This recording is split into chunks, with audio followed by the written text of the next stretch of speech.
প্রিয় দর্শক, আপনাদের সবাইকে স্বাগত অর্থসংলাপে। আপনাদের প্রিয় অনুষ্ঠান বাংলাদেশের অর্থনীতির এগিয়ে যাওয়া, সংকট, সম্ভাবনা সবকিছু নিয়ে আমরা আলোচনা করি এই অনুষ্ঠানে। আর প্রতিদিন একটা বিষয়ের গভীরে যেতে চাই। আমাদের আজকের বিষয় অডিটিং, ফাইন্যান্সিয়াল রিপোর্টিংয়ের আন্তর্জাতিক মান। কারণ আমাদের সাথে আছেন আন্তর্জাতিক দুজন বিশেষজ্ঞ, প্রাইস ওয়াটারহাউস ইন্ডিয়া, তাদের দুজন পার্টনার এবং এক্সপার্ট আমরা বলবো। মিস্টার অমিত পেশওয়ানি আছেন আমার সাথে, মিস্টার রাহুল চট্টোপাধ্যায় আছেন। অমিত পেশওয়ানি টেলিকম সহ বিভিন্ন খাতে expert and international standard in financial reporting, উনি একজন expert. Rahul Chattopadhyay capital market সহ আর অনেক বিষয় এক্সপার্টাইজ আছে, তার প্রচুর কাজ করেছেন এশিয়াতে, খুব বিখ্যাত পার্সোনালিটি আমার কাছে মনে হয়। আমরা তাদের কাছে শুনি। First I go to the Peshwani, you are attending a very significant conference in Dhaka for International Standard Financial Reporting. What is the South Asian standard in financial reporting if you compare the 10 years back and now? I want to hear about the India. I want to compare here your comparison India, Bangladesh, Pakistan, everything. Okay. So, if you look at globally, there are many countries which are now moving to IFRS.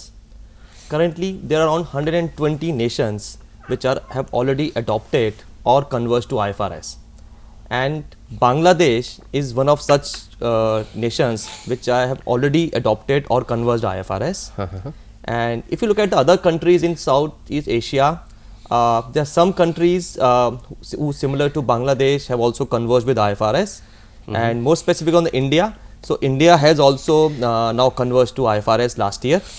But I would say Bangladesh was faster in convergence to IFRS because Bangladesh adopted IFRS much earlier than when India converged with it. Oh, that's great. Mr. Chattopadhay, even in Bangladesh, sometimes the questions about the credibility of financial reporting comes always in media and public. People cannot start, as you are very expert in the capital market, for many companies, people cannot depend on. They invest, they lose money, they become cheated. It is very common in the country like Bangladesh. How government and authorities can check that? See, I think accounting standards can go as far as making greater disclosures.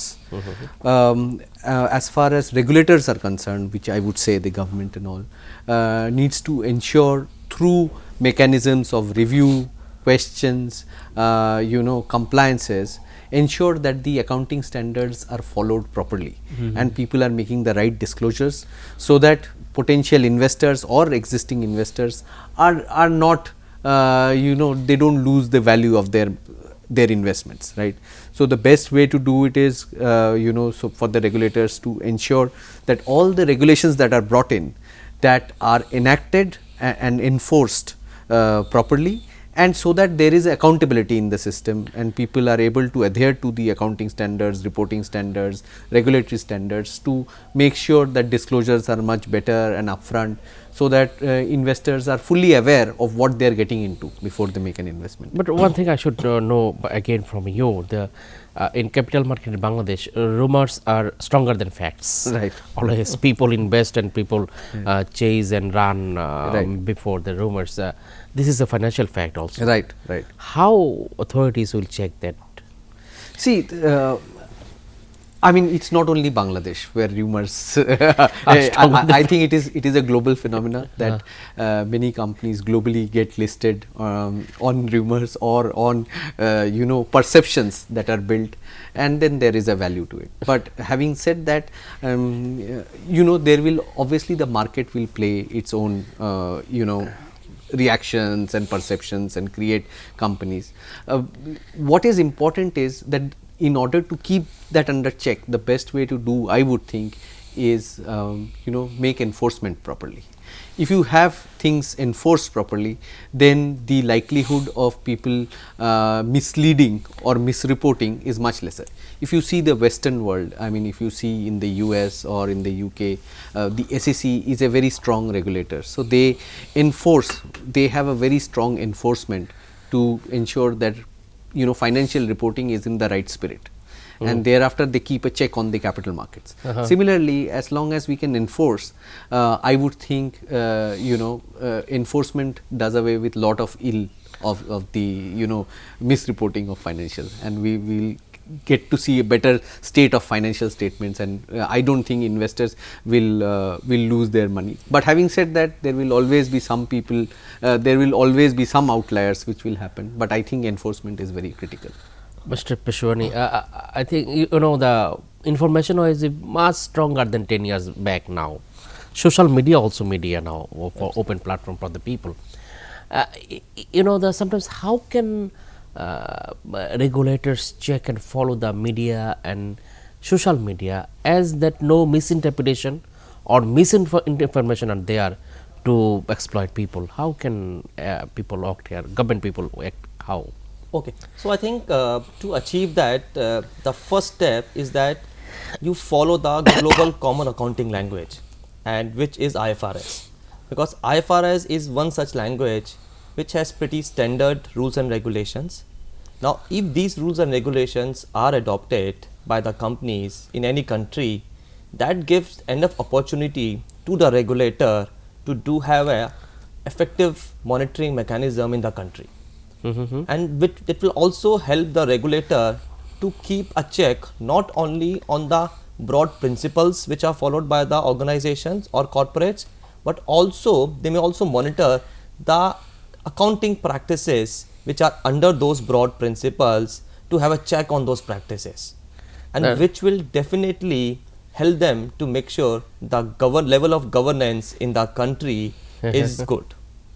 So that is possibly one of the way for various countries to implement, by implementing IFRS standards, to have that level of governance. As you said about the government itself also face question about the spending of the government increasing in Bangladesh and many countries. We are spending much more, several 100,000 crores now. Do you know how can people awareness can increase to understand how their money are being spent by the government? How people awareness can increase? Okay, so see, when it comes to the accountability or stakeholder expectations, these do not differ between a private organization or a government organization. The stakeholders of both private and public organizations, they will have similar expectations.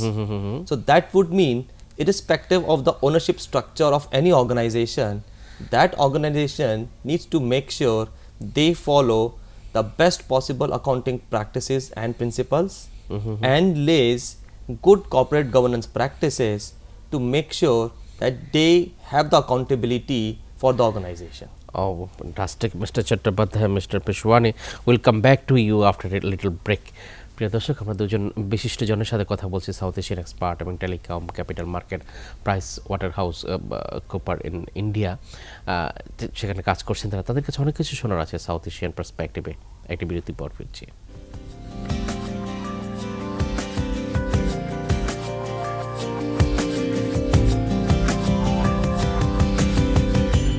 প্রিয় দর্শক, ফিরে এলাম অর্থসংলাপে, ফিরে এলাম auditing, international standard of financial reporting, বিশেষ আর্থিক প্রতিবেদন, যেটা বিনিয়োগকারীদের জন্য প্রচুর একটা প্রয়োজনীয় বিষয়, সেসব বিষয়ে আমরা আলোচনা করতে আবার ফিরে এলাম। রাহুল চট্টোপাধ্যায়ের কাছে যাচ্ছি। Mister Rahul, in a country like Bangladesh or in South Asia, SMEs are growing. SMEs are the engine of economy now, but all SMEs cannot afford the professional accountant. They even predominantly they all are not educated accounting from the institution, but when accounting fails, business fails. Right, it fails. How the government authority or the facilitators can help the SMEs to develop the reliable and safe accounting system and productive accounting system? That's a very, very good question actually. In fact, I will share an experience that globally also the International Accounting Standards Board, they have brought out a set of accounting standards which are specifically for SMEs, and they are far more diluted than the total, the entire IFRS standards, and the reason why they are diluted is because there is an understanding that SMEs will not have the wherewithal or the infrastructure to have very complex accounting systems. Having said that, those accounting standards, though diluted, ensure that minimum requirements of disclosures are made. right, which is helpful for a SME. At the same time, governments and regulators and prospective investors can understand those financial information and make intelligent business or investment decisions based on those financial statements. So, there is cognizance of the fact that SMEs do not need to have apply the really complex accounting standards. They can apply a more, probably one solution is that, which many countries in South Asia are doing, is that they have a separate set of standards for SMEs, which are applied, which are slightly easier to apply, but at the same time they follow minimum governance requirement. And for the, when those SMEs become large corporates, they graduate to the bigger standard and apply more disclosures and show them. But do you think that these SMEs usually, what I said earlier there, when accounting fails the business, do you think that is there any way that in Bangladesh government is trying to help people by digital service, online service? Right. Is there any way that on digital platform government can help the people, SME entrepreneurs, SME managers to develop the good accounting system? Absolutely. I mean, there is, certainly on the digital platform, the government can bring out certain, infrastructural, podiums or forums wherein it will help SMEs in making the disclosures, and the government can help them with certain benefits, or for having an easier, say, enterprise resource planning system or ERPs, which can help them in their documentation, keeping their information intact, and which will be easily accessible by the government or the regulators, and at the same time help them defend their accounting positions or their business rationale, which is done across the globe in many territories using these infrastructure issues in these digital. I want to refer ERP from Mr. Chattopadhay to Mr. Peshwani. Do you think the availability of the net resources, software, so many things to the public are affordable for the small businesses and small industries? Oh, I think that's in South Asian perspective. I think that's a very good point. And even the large vendors of ERP like SAP and Oracle, they also realize that. And to address that, they have actually come out with various solutions which are specific to SMEs.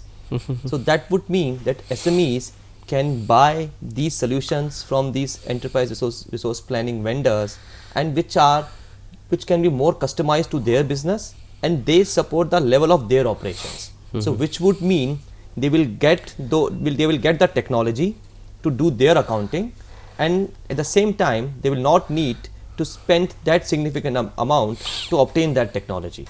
So there are various solutions which have now been introduced specific to SMEs. Yeah. And if I can just add one more dimension, what Rahul mentioned, when you said on the compliances for these standards. So if you look at the future, these SMEs are the next large corporations of the future. And we actually deal with a lot of SMEs where they voluntarily want to comply with the main standards to follow their vision, because they want to be prepared right from today for the future. But the companies like Deloitte, like PwC, and in India Pricewaterhouse, what you are doing for people across the world, because you are the biggest stakeholder in accounting industry, in auditing industry, what you are doing for people, for the small people? Usually it is perceived that the PwC, oh, it's for big corporate, for the government, but for SMEs and the small industries, what you are doing? Okay, so I think we at Pricewaterhouse, we work for a purpose, and one of our purpose is to build trust in the society. Yeah. And how do we try to achieve that? We try to make sure that our clients, when they publish or submit their financial statements, that helps them to build trust amongst all the stakeholders. So if you look at the global studies, the current level of trust amongst the stakeholders for not only for SMEs, even for the large corporations, is at a very low level now. So that would mean there is a lot of requirement for these corporates to build that trust back into the society. Okay. And that's how we try to work with our clients, making sure the financial information which they publish or share with their stakeholders is fully compliant with all the relevant standards, not only from a mandatory standard applicability perspective, but also from the governance perspective. Yeah. And if I were Please. to add to what Amit said, you know, we do, it's a perception that we only work with big corporates.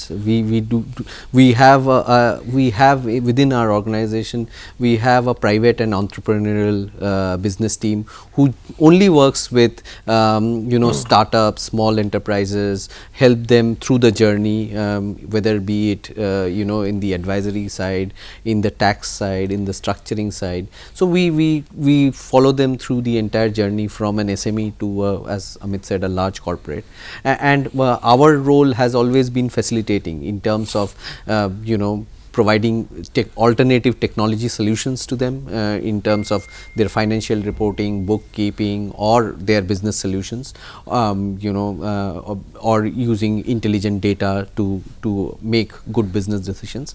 We've been working through a plethora of companies who are in the small to medium sector, and we have also helped them in their growth process, helping them you know, make their business plans and doing, you know, having a vision for them and making sure that they achieve that vision. So I don't think we are just confined to big large corporates. We do have a very sizable practice wherein we work with. Oh, fantastic! It's very nice to know, Mr. Chattopadhay Amit Peshwani.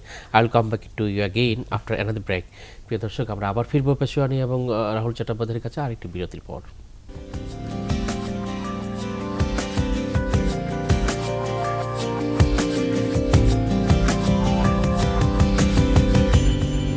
প্রিয় দর্শক, ফিরলাম অর্থ সংলাপে, ফিরলাম accounting, auditing এবং আর্থিক প্রতিবেদনের যে আন্তর্জাতিক মান বাংলাদেশ, সাউথ এশিয়া এবং সারা বিশ্ব প্রেক্ষাপট নিয়ে আলোচনার জন্য ফিরে এলাম আমরা রাহুল চট্টোপাধ্যায় আছেন আমাদের সাথে, পেশওয়ানি আছেন। I should come back to you, to Peshwani. It's a critical question, I think. The accounting also a culture in different regions and geographies in the world. People follow their own way how they count their money, how they account their money. And do you think that in South Asia, Bangladesh, everywhere, they are ready to take your system like Deloitte, like PwC? Is it well synchronized with the region? Okay. So now I really, that line where you mentioned that accounting is like a culture. Yeah. So okay. So I think the corporates or organizations in countries like India or Bangladesh or other countries in these regions, I think the corporates are really futuristic at this point of time. They really see the potential of growth which are there in these countries, and how and the way they can capitalize these growth opportunities in these countries to expand their businesses. So with that potential in consideration, they definitely don't want that on the technology side they just lag. Yeah. Right. So from when they know when their business grows, they need to make sure that they also grow their technology, they also enhance their technology, which will help them to meet those growth levels. Oh, that's Because technology is going to be the future.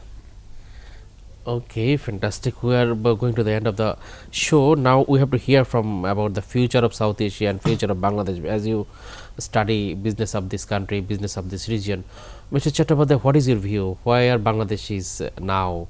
Where Bangladesh will go in terms, as you are following all businesses? Well, I think it has tremendous potential, Bangladesh. It goes without saying, and you know, we did there was a study that was done by PwC, and wherein we identified Bangladesh by 2030 that it would be one of the top 10 economies in the world. Top 20, I think. But Top 10 or top 20? I think top 20. Sorry, top 20. It's a great thing. One of the top 20 economies. All wants to see it in top 10. I top should 20, say also, yeah. top 20 economies in the world, and therefore I mean, we having been here, we see a lot of potential. Of course, Amit spends a lot of time here in Bangladesh, and we see a lot of potential here, and this is a strong developing market with strong fundamentals. You already have a very good we are having this conference, and we see a lot of active participation, a lot of knowledge knowledge being exchanged. So I think the only way to go is go up, and it is all very positive. I also believe as a business reporter for 2 decades, I know not only the government and not only the resources we have, the spirit of the people are so strong that definitely your report will be a realistic report. And what is your observation about Bangladesh and in terms of South Asia, in compared to South Asia? Okay, so if you look at the global mega trends, one of the global mega trends is the shift in the global economic power from west to east. Yeah. And I can say that Bangladesh is going to play a big contribution in shift of that global economic power from west to east. Okay. So export powerhouse already. Export powerhouse already. Yeah. So there are a lot of growth opportunities which are already there in Bangladesh, and you would see that in last few years the country has started capitalizing on those opportunities, and the results are there. The percentage of economic growth of Bangladesh is one of the best in the world. For more than 20 years, on average 5, 6, 7, Absolutely. even sometimes 7 this year. And this is sometimes trouble. Do you think sometimes you also count about the political stability we are in now, good political stability we have. But the problem is the South Asian countries are not very good relation one with another, Pakistan, India, sometimes bordering countries relation is not good as in Europe. How it is impacting the economic growth? Though not is war there, but a cold war always. I mean, it's difficult to say, but I would think that in the larger context, things would smoothen out, and economic pursuit is everyone is an economic pursuit. So I would think that I'm sure and hopeful that there would be a lot of economic exchanges because of growth. And as Amit said, that there is in all trends we are seeing that there is a trend towards the east from the west. So I'm sure in the larger context it will all pan out. Amit, but the last answer from you, the global advanced countries are growing nationalism in USA, in Europe, Brexit are there, everything. Do you think that it will impact on Asia and South Asia also? Oh, definitely. So again, if I just go back to the mega trends, again one of the mega trends is urbanization. Yeah. Right. You will see accelerated urbanization in countries like Bangladesh and India or other countries in this region as compared to the Western countries. Yeah. Right. So every month, more than 10 million people move to cities globally, and the largest contribution to this urbanization are these countries. Every month more than 10 million people globally. They are moving to cities. Huge number. Yeah. How cities manage this? It's a trouble for city. So precisely that is the point, that the accelerated urbanization, this is one of that mega trend which is going to have a significant impact in the future. Smart cities is probably one of the Smart cities is a solution to this growing urbanization, and I'm sure many countries are looking at creating smart cities. How smart financial systems will impact there? Well, if see, it's a one big ecosystem. When you create smart cities, you have more educated people, you have more infrastructure, you have more opportunities, job creation is more, you have a thriving economy, you have and if you have a thriving economy, presumably you will have a robust capital market. So and accounting or financial reporting is one of the pillars of a robust financial system or economic system, because it helps in creating that trust within the society or within the investor community that go ahead, make an investment, and it will be, you will get the necessary return in due course. Thank you, Mr. Amit. Thank you, Mr. Rahul. You have made a critical things very easy for me. I think also for my viewers. Thank you again. Thank you very much for having us here. প্রিয় দর্শক, অমিত পেশওয়ানি এবং রাহুল চট্টোপাধ্যায় যে বললেন, very big company price water house বা India, পিডব্লিউসির একটা concern ইন্ডিয়াতে, তাদের partner এবং দুজনে টেলিকম এবং ক্যাপিটাল মার্কেটে বিশেষজ্ঞ, সাউথ এশিয়াতে তারা নাউন। তারা যেভাবে বললেন যে এই যে accounting is a part of culture, এটাকে ডেভেলপ করাটাও ইকোনমির জন্য খুবই একটা জরুরি শর্ত। তারপর বাংলাদেশকে যেভাবে তারা দেখলেন আসলে একজন অ্যাকাউন্টেন্ট যে দেখবেন ইকোনমিস্টের চেয়ে বেশি দেখে ফেলেছেন, তারা কাজ করে অভিজ্ঞতা দেখছেন। যেই দেখাটা তিনি দেখেছেন যে আগামী 30 সালের মধ্যে 2030 সালের মধ্যে বিশ্বের সেরা 20টি ইকোনমির একটাতে চলে যেতে পারে বাংলাদেশ। এই জন্য টেকসই উন্নয়নের জন্য অ্যাকাউন্টিং সহ সব কিছুতেই আপনার একটা স্ট্যান্ডার্ড অতি দ্রুত প্রতিস্থাপন করতে হবে, এবং এটা হবে বলে প্রত্যাশা করে আজ বিদায় নিচ্ছি। আপনাদের সবাইকে অনেক অনেক ধন্যবাদ।